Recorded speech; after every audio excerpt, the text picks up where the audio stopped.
People and microbes live together in a symbiotic relationship. There are trillions in our gastrointestinal tract, around 90% of which are bacteria. Gut bacteria have a number of important functions such as breaking down food, manufacturing vitamins and training our immune system. Imbalances in gut bacteria have been linked to a number of health problems including obesity, mood disorders and altered immune response. The relative proportions of gut bacteria of people in developed countries are different to those of people in traditional and developing societies. Got a feeling you're not alone? Forget alien life forms, we're talking an altogether different kind of critter, the trillions of microbes that call your body home. The majority of these tiny creatures live in your gastrointestinal tract. But how did they get there? What do they do? What happens when they get out of whack? And what can we do about it? What are microbes? Trillions of tiny organisms. Microbes are all over, and inside, each of our bodies. They are on our skin and genitals, and in our mouths, ears and sinuses. By far the majority of them, though, camp out in our gut. Estimates are that there are between 30 trillion and 400 trillion microorganisms in the human gut, and from 3 to 100 times more bacteria in the gut than there are cells in the human body. When we talk about microbes hanging out in the gut, what we mean is the gastrointestinal tract, the series of long, hollow organs that run in a long, twisting tube from the mouth to the anus, including the esophagus, stomach, small intestine and large intestine. Because few microbes can survive the acidic environment of the stomach for long amounts of time, the further you go down the gastrointestinal tract, the more microbes you'll find. But what exactly is a microbe? Microbes, also known as microorganisms, are living creatures that can only be seen under a microscope. Some have just one cell, while others are multicellular. Their small size means that, individually, microbes have almost no impact on us. However, vast populations of microbes acting together are capable of profound effects. Let's zoom in and take a closer look at the kinds of microbes in our gut. First of all, it's useful to know that scientists group all life on Earth into three main groups called domains. The three domains are eukaryota, archaea and bacteria, with microbes being found in each. Each of these domains can then be grouped further into more specific categories. Think of them like the branches of a tree, called phyla. Each phylum is divided up into more and more specific categories, smaller and smaller branches, until we eventually reach the various species. Bacteria are single-celled microorganisms with some distinctive cell structures. They make up around 90% of our gut's population. The remainder includes fungi and archaea. The collective name for all the kinds of microorganisms that typically live in the gut is the gut microbiota. Because we have such a special, lifelong relationship with our gut microbes, the collective name we give to those in any one person's gut is their gut microbiome. Prevalence separates cell from environment and regulates inward, outward. Traffic sometimes contains LPS, and/or peptide or glycan, both which have a unique signature, allowing the bacterium to help our body monitor the presence of other microbes.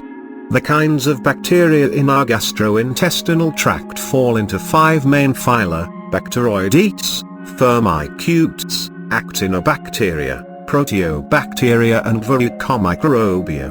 Of these, Bacteroidetes and Firmicutes are usually the most common.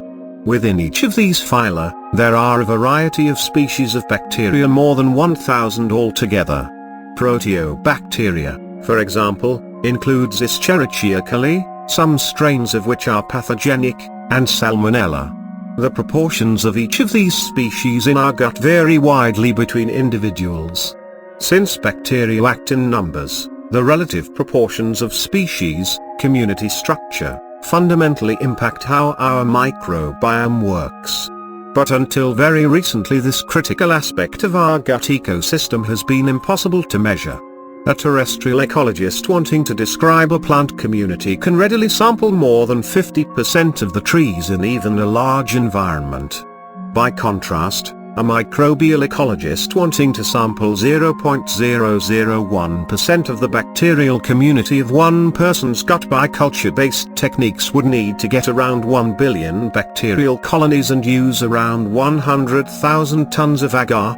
Annual global production of agar is only 10,000 tons. It is only in the past 10 years that it has become possible for microbial ecologists to contemplate a description of the microbiota in any habitat. Now, new technologies such as genetic sequencing machines can rapidly describe microbial communities in terms of genetic markers, bypassing the need to culture. A recent study, for instance, used computational analysis to look at how many and what kinds of microbes are in the gut and found that bacterial species are even more diverse than previously thought. As a baby in the womb, we're in a bacteria-free environment, protected by our mother's body and immune system from the world outside. But this is the last time we'll be able to call every cell in our bodies our own. As soon as the amniotic sac is broken, we are exposed to bacteria. If we are born via a vaginal delivery, we begin by getting a dose of microbes from the birth canal, but if born by caesarean section, our first dose is from the skin of our carers. Once we emerge fully into the world, we're quickly exposed to myriad bacteria from skin and breast milk, and from microbes in the place of birth, such as the hospital. In just a few days, these pioneering immigrants outnumber our own cells. Differences due to this initial exposure can be seen in the microbial community of babies for several weeks at least, although the significance of this is hotly debated. These early days, months and years of our lives are a time of flux for our microbes. It's a changing, unstable system. One study, looking at the first 6 months of life, revealed a great diversity in microbial populations between babies, with a surprisingly wide variation in what constitutes a healthy microbiota. As we grow, and begin to put all kinds of things into our mouths, not just a variety of foods, but all those other goodies that toddlers like to taste test, we introduce new microbes into our gut. Bacteria is essential to our health, but some kinds of bacteria do us damage. Image source, Welcome Images, Flickr. Sometime between a period of 6 months and 3 years, a stable microbiome composition is attained. This happens in association with the adoption of an adult-like diet and the completion of immune development. By the time we're adults, our gut microbes have calmed down somewhat, with each person's microbial communities having become more similar to each another. They remain stable for periods of a year or more, in the absence of certain external factors, discussed below, in terms of the types of species present, though varying in the abundance of the different species.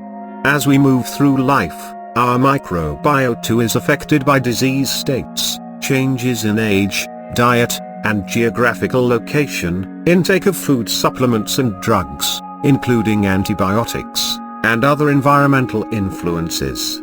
So it's perhaps not surprising that there are still differences in the microbial makeup of individual adults. Our own gut microbiota is unique to each of us. There are also differences between populations. What do they do? While it used to be thought that bacteria are bad, we now know that's not the whole story. Some, such as Salmonella, are harmful to us. But many are harmless, and others, it seems, are positively helpful. Complicating the picture further, some can be both bad and good. Helicobacter pylori, for example, can trigger the formation of gastrointestinal ulcers but has recently been found to have benefits for appetite regulation. If we take a step back and consider our microbiome as a system, we can see that microbes and people live in a mutually beneficial, symbiotic relationship. We feed them goodies and, in return, they do a whole heap of things for us, like break down foods, supply the gut with energy, make vitamins, break down toxins, protect against pathogens, by setting up camp where the harmful bacteria normally would, and by producing antimicrobial chemicals that defend the host against them. As well as all this, Our gut microbes may also have an important role in training our immune system. As it encounters a diversity of microbes in the gut, the immune system learns which pathogenic bacteria to attack and which beneficial bacteria to leave alone. The development of defined arms of the immune system thus goes hand in hand with the acquisition of a complex microbiota. When your gut gets out of whack in high-income countries, we're increasingly seeing alterations in the composition and function of the gut microbiota. Numerous potential explanations have been put forward, including extensive use of antibiotics, which can decimate microbe populations, changes in what we eat, especially the trend towards more highly processed foods, and more hygienic living conditions, which have led to the decline of some potentially useful microbes in the gut. Whatever the causes are, there is no doubt that we have changed our association with microbes, and the consequences are turning out to be numerous. Let's take a look at some of them. Obesity. People whose intestines have smaller and less diverse bacterial populations appear to be more prone to obesity. Comparing lean and overweight people in a study of twins, researchers found that the gut community in lean people was very diverse. They had a wider variety of bacteroidetes, for instance, which specialize in breaking down bulky plant starches and fibers into shorter molecules that the body can use as a source of energy. In another experiment, by researchers at Washington University in St. Louis, Missouri, germ-free mice were populated with bacteria from lean and obese women. Even though they were fed the same diet and in the same amounts, those with the bacteria from the obese women grew fatter, also associated with a less diverse gut microbiota. Next, the lean mice were placed in the same living quarters as the obese mice. The obese mice were found to have taken on board some of the lean mice's bacteria, probably through eating their poo. Consequently, the obese mice became leaner. Mice fed the same amount of food gain weight at different rates, depending on the kinds of bacteria in their gut. The absence of certain microbes may also mean we may not be able to effectively regulate our appetites, potentially leading to obesity. Martin Blaser of New York University found that the microbe H. pylori helps regulate appetite by modulating levels of ghrelin, a hunger-stimulating hormone. Although it was once common in our digestive tracts, the prevalence of H. pylori in many countries is now lower, thanks to more hygienic living conditions and the use of antibiotics. Anxiety and depression. Some studies have revealed a connection between gut microbiota and the brain. In experiments in mice, for example, changes in gut microbial composition were found to change the animal's brain chemistry, making them either bolder or more timid. More specifically, gut microbes may have a role to play in anxiety and depression. For example, people with gastrointestinal disorders such as Crohn's disease, ulcerative colitis and irritable bowel syndrome have been found to suffer from mood disorders like anxiety and depression that can't just be explained as a reaction to being unwell. We've seen how microbes make things our bodies need, such as vitamins. They also produce hundreds of neurochemicals needed by the brain, including those feel-good types, dopamine and serotonin, among others. At present, however, there is no conclusive evidence that microbially produced serotonin makes it from the gut to the brain. Despite a lot of interest in the link between the gut and the brain, and, by extension, the possibility of finding new ways to treat mood disorders, research in this area is still in its infancy. Most studies have been carried out on rodent, rather than human, subjects. Gut microbes may have a role to play in anxiety and depression, but more research is needed in this area. Our immune system is a double-edged sword. We need it to combat infections and clear potentially cancerous mutant cells, but an overactive or uncontrolled immune system can do enormous damage. A rise in autoimmune disorders in developed countries has been associated with changes to the microbiota in high-income populations. Since our immune system develops after birth, together with our microbiome, some people have proposed that developed country diets, Antibiotic use and the elimination of chronic parasite infections may have resulted in a microbiota that lacks the capacity to establish a balanced immune response, which could account for the increase in autoimmune problems. Problems in the gut also have the potential to reduce the effectiveness of vaccines, making us more susceptible to epidemic diseases. Many modern vaccines work by introducing a dead or weakened pathogen, including viruses, into the body. This teaches the immune system which microbial signals should be considered dangerous and results in the immune system producing protective antibodies, ready to use when a live pathogen enters the body. When the gut is inflamed, however, microbes can leak through the gut lining. Busy dealing with them, the immune system is less able to produce antibodies in response to the vaccine. The result: your immune system potentially won't have the necessary antibodies to mount a quick attack when a microbe invades for real. Inflammatory bowel disease. Researchers in Japan and at Xero have highlighted the important role of microbes in producing a beneficial fatty acid that can help protect against inflammatory disease. Gut microbes degrade some dietary carbohydrates which our body can't digest, and convert them into short-chain fatty acids such as acetate, propionate and butyrate. These fatty acids, especially butyrate, are an essential component of our nutrition. In experiments on mice, the researchers found that, by switching on genes, butyrate causes the immune system to produce more regulatory T cells, which control excessive inflammatory responses. Conversely, a lack of butyrate has been found in people with inflammatory bowel diseases such as Crohn's. Restoring the balance so our microbiome should be viewed as a part of us, and, if we don't treat it right, it can go wrong, leading to disease. The good news is that it appears that the community structure and activity of microorganisms in the gut can be altered, and fairly rapidly.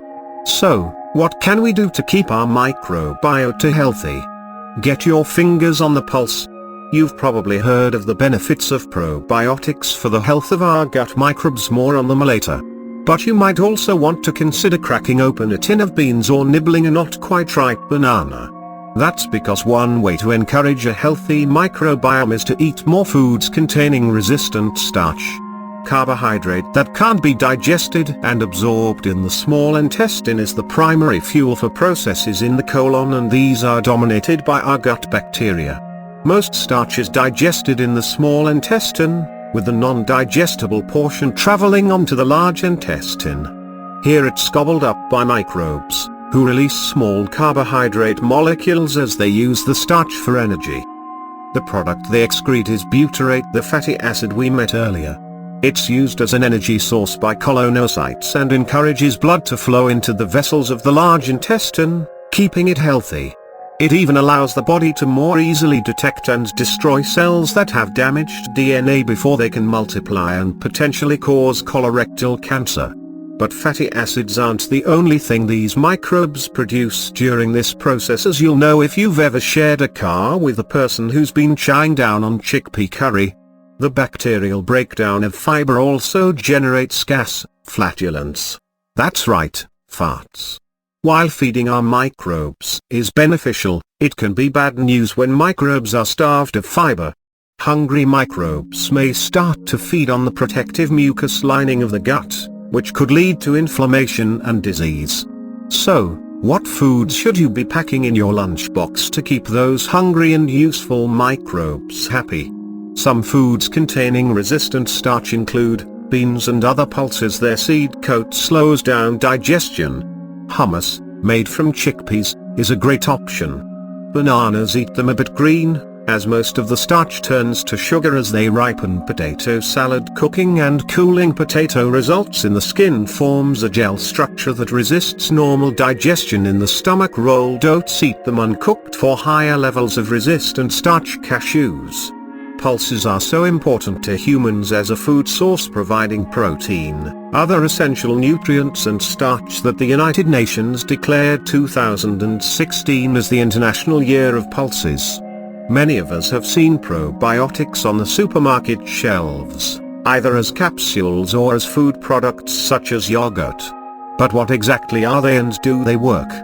probiotics, the most common of which are strains of Lactobacillus and Bifidobacterium, are live organisms. The idea is that, after you've swallowed them, they'll make their way through the stomach and take up residence in your gut. While some studies have examined the effectiveness of probiotics in humans and mice, it's still not clear whether they actually make it through the acidic environment of the stomach to colonize the lower intestinal tract and, if so, how likely it is they will confer a specific benefit once they're there. Different species of bacteria will have different effects. But it can be difficult, and costly, for producers of probiotic products to prove the specific strains of bacteria which are present in their products are the ones that delivered the changes. While there is increasingly strong evidence that some types of probiotic bacteria are useful for specific conditions, the best documented are lactose intolerance and rotavirus diarrhea. More thorough clinical trials are needed for most claims. The jury is still out on probiotics. In case you don't like lentils or yogurt, there are other options being explored for improving the health of the gut and eliminating harmful bugs. One is fecal, yes, poo, transplants, that is, transplanting healthy feces from a donor to the colon of a recipient. We've already seen how obese mice became leaner after eating the feces of lean mice. In another experiment, a diverse microbiota was transferred from a healthy mouse, via its poo, to the gut of a mouse infected with two kinds of antibiotic-resistant bug. Both of these harmful bugs were eliminated in the infected mouse. Fecal therapy has also been found to be effective in treating patients with the potentially deadly superbug C. difficile, which tends to take hold in people, especially hospital patients, whose community of protective microbes has been decimated by antibiotics. In one clinical trial, the use of fecal transplants was found to be more effective than antibiotic use for eliminating the bug, and even more exciting is that pill-based versions are equally effective. These pills may be thought of as a new style of probiotics in which communities of microbes, rather than one or a few selected strains, are introduced. There are other areas of investigation, too.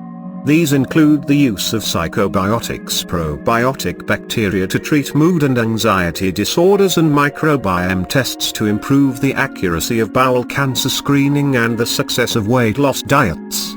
Compared to poo, perhaps yogurt and lentils don't look so bad. Conclusion. Ever since the discovery of microbes, they were first seen in the human mouth, we've known that the majority of bacteria that occur on our body are not harmful. However, we didn't know what they actually do, and the devastating consequences of pathogens have given our microbial bodies a bad rap. Modern research techniques are revealing the many and complex roles of our gut bacteria, and the potential consequences when the crosstalk between the human and microbial cells in our bodies gets out of balance. We are starting to see this knowledge translated in healthcare changes, but we still have a way to go before we fully understand how the microbes in our gut work together, and with the rest of our bodies, as a complex system that keeps us healthy, or makes us sick. Article written by Associate Professor Andrew Holmes, School of Life and Environmental Sciences, from Charles Perkins Center, and Dr. Carly Rose Warren, microbial ecologist.